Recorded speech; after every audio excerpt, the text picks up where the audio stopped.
Halo, nama saya Andrew Pertemuan Fandi, NIM H10912010049. Saya akan mempresentasikan tugas metode deret waktu. Metode yang digunakan adalah metode ARIMA.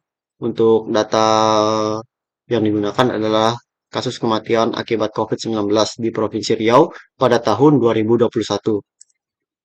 Ini data yang saya gunakan, bisa dilihat.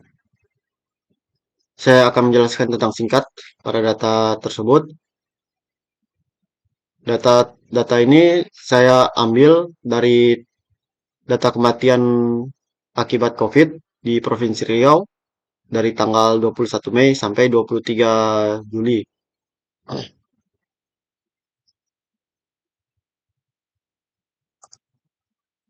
Di sini saya akan menceritakan sedikit tentang ARIMA.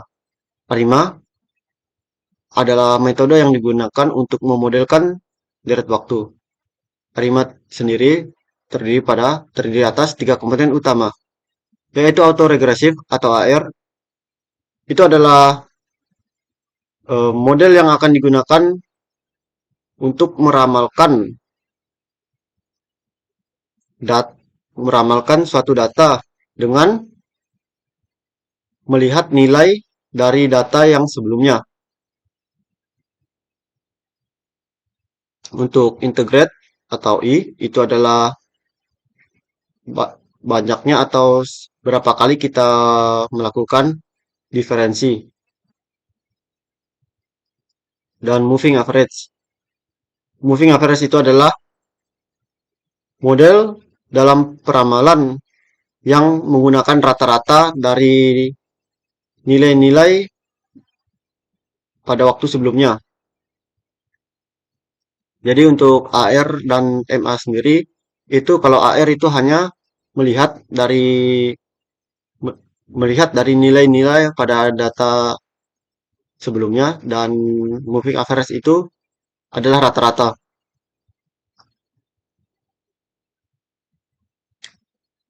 Untuk uji stasioner ini, jadi untuk melakukan pemodelan ARIMA, ada kalanya kita melakukan uji stasionaritas.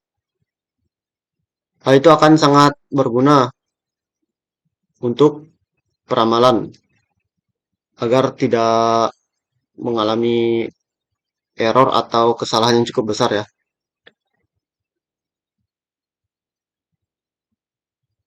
Jadi untuk uji stasioner tersebut yang perlu dicek itu adalah stasionaritas dalam rataan dan varian. Untuk tidak stasionaritas dalam rataan itu harus dilakukan differencing, dan tidak stasionaritas dalam varian itu untuk mengakalinya kita menggunakan transformasi.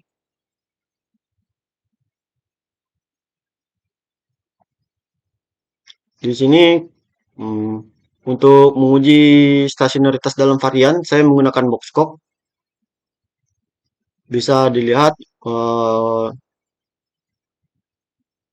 nilai dari hasil uji yang diperoleh dari boxcock itu bernilai negatif 0,10110, yang artinya itu tidak stasioner.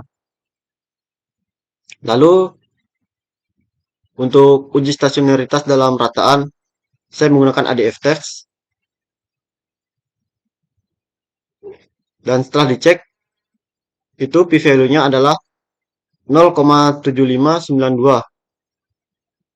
Untuk syarat dia stasionaritas untuk syarat data itu stasioner dalam rataan, p-value-nya itu harus di bawah 0,05.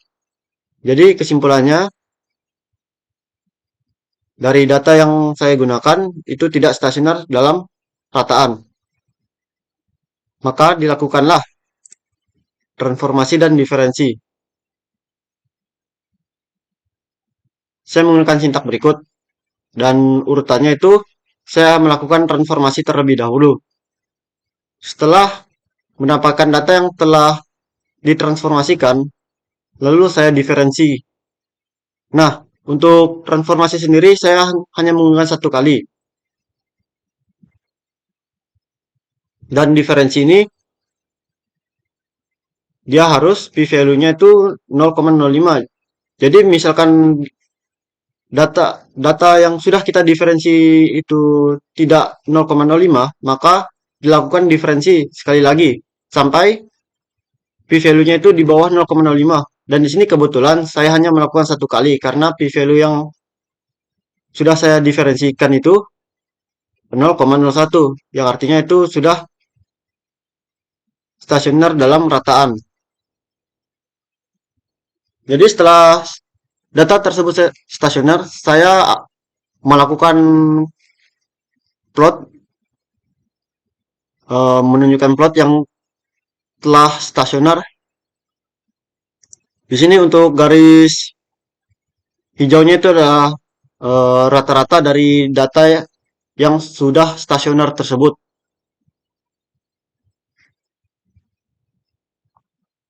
Lalu saya lanjutkan dengan uji identifikasi orde. Uji identifikasi orde digunakan dalam pemodelan ARIMA yang akan kita gunakan nanti. ACF dan PACF itu digunakan sebagai alat bantu apakah model yang digunakan adalah AR, MA, atau ARMA. Untuk AR dan MA itu sudah saya jelaskan sebelumnya.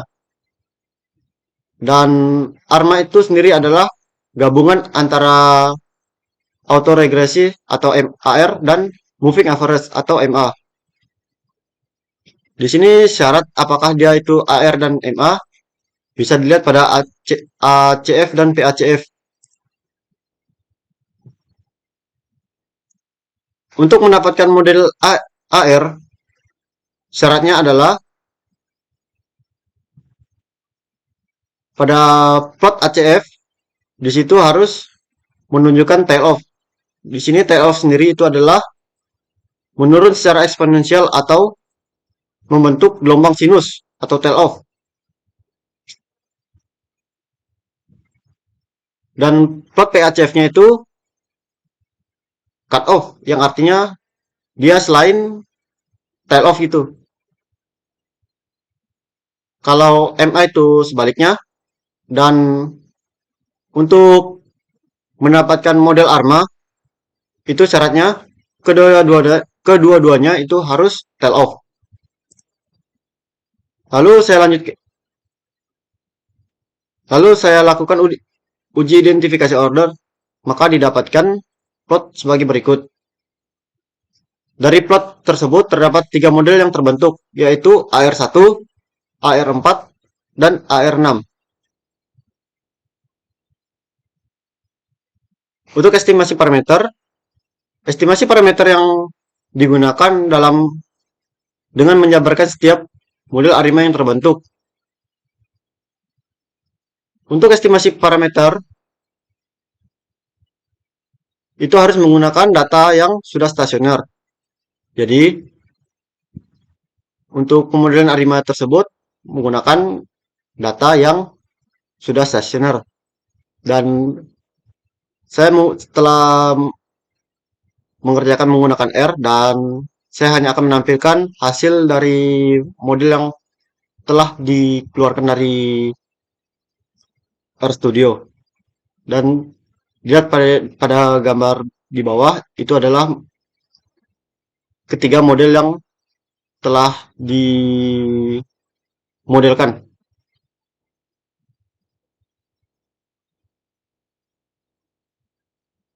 Di sini ARIMA 1.0.1 itu adalah AR1 untuk diferensi satu kali. Mengapa diferensi satu kali? Karena yang saya gunakan stasionernya itu adalah stasioner dalam varians. Kenapa tidak menggunakan stasioner dalam rataan juga? Itu karena I-nya itu adalah sudah berapa kali banyak diferensi.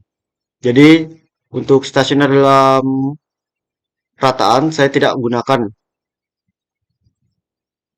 Lalu uji diagnostik residual.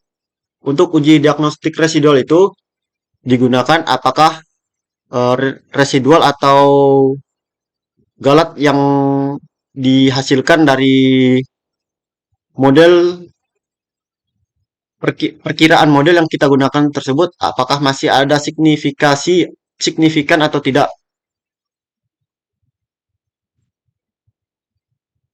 Untuk pertama yang saya gunakan, yang saya lakukan adalah menggunakan plot ACF residual. Di sini bisa kalian lihat pada model Arima 110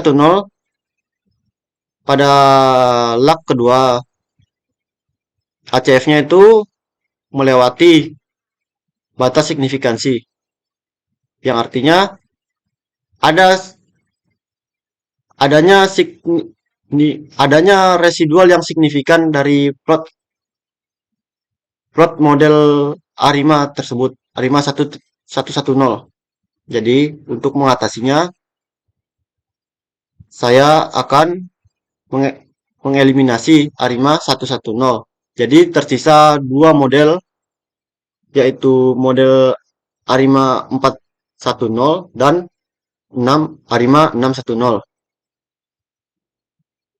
Lalu dilakukan dengan uji normalitas menggunakan plot QQ.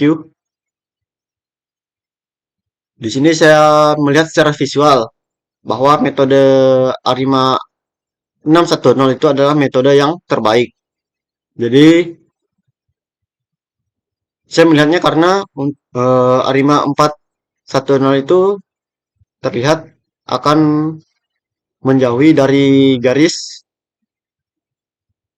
normalitasnya. Jadi saya eliminasi untuk Arima 410. Jadi hanya tersisa Arima 610 saja.